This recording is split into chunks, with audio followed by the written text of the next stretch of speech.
Sir Francis Drake was an English explorer and privateer and one heck of a sailor, starting off as a humble seaman and eventually circumcising the globe. Well, that's not right. Oh, that's better. Very early on in his career, Drake grew an incessant hatred and distrust for any and all Spaniards. And now, before you think he's racist, it's because the Spanish wouldn't let him break into the West African slave trade. From then on, Drake vowed to attack any Spanish possessions he came across in the future, which he did. He started making good on this promise in 1572 by attacking Panama, a Spanish transfer site of silver and gold from the Pacific Ocean to the Caribbean Sea.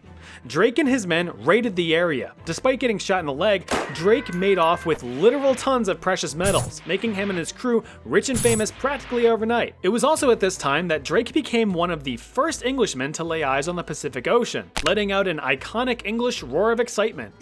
Drake vowed that he would one day sail those waters in the future, which he did. Beginning in November of 1577, Drake was granted a fleet of 6 ships and set sail from Plymouth to...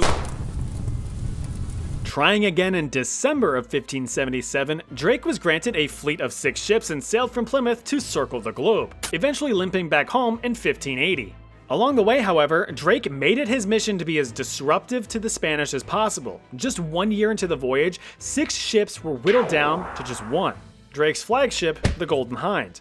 Making it past the southernmost tip of Chile, Drake began bombarding the western coast of South America, ravaging Spanish towns and seizing Spanish ships, one of which was the Nuestra Señora de la Concepcion, which housed over 29 tons of silver bars, silver coins, gold, and jewels. Drake was so tickled pink by this score that he spared the captured ship's crew, even gifting them small amounts of the treasure as they went on their merry way. Fast forward 2 years and 1 global circumnavigation later, and Drake's back home in England. The Queen knights him and everyone briefly claps. He then did some boring political nonsense before hopping back on the saddle and obliterating the ever-loving fuck out of some Spaniards, just like the old days.